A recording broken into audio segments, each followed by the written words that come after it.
Still, the information is all here today. And one of the biggest informations that we have is the book of the Zohar. Today, the lucky ones among us who can go into all the books and understand more or less everything, they will discover a plethora of informations that will practically make you go wild. Do you know?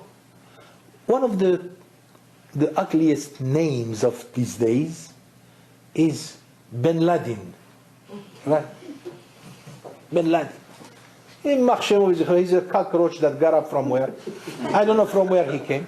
And he's practically sowing such destruction all over the world. And they don't seem to be able even to catch him.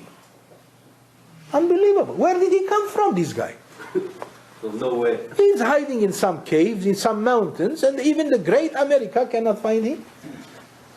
He's on Muhammad's shoulder. Little guy. I tell you the truth, it's amazing. Not if you go into the Zohar HaKadosh. The Zohar HaKadosh was written 2,000 years ago. And 2,000 years ago, Rabbi Shimon Bar Yochai writes that there will be a man by the name Ben Laden. You don't believe me? Go to Bereshit, Zohar, Bereshit, Perek Vav, Daf Vav, page 6. And Bereshit.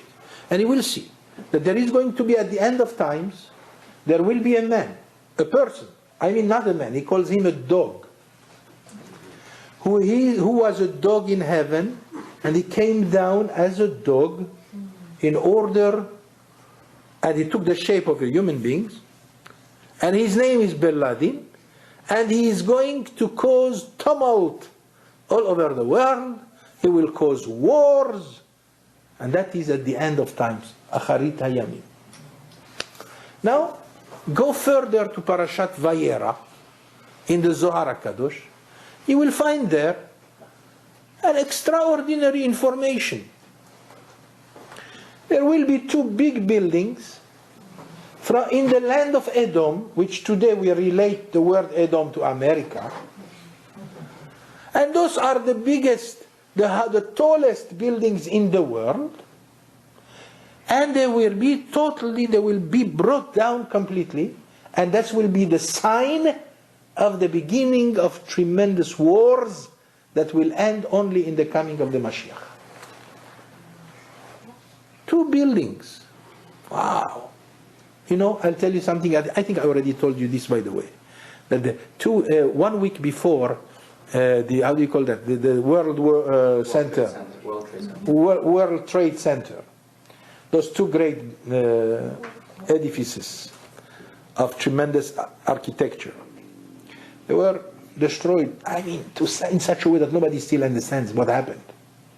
How come they were brought down in such a massive way?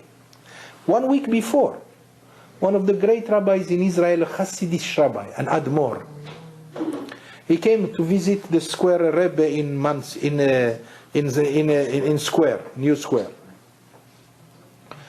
And he came with some people, some of his disciples in the car, and they were coming towards the evening. He didn't want to lose the time of Mincha, the prayer of the afternoon. So he said, please, can you stop right here? I want to daven, I want to pray Mincha here. They prayed Mincha with Minyan in front of everybody passing in Manhattan. Where? Right there, near the World Center. After he finished the davening, the prayer, he said, say bye-bye to those buildings because you are not going to see them no more. I mean, it's unbelievable.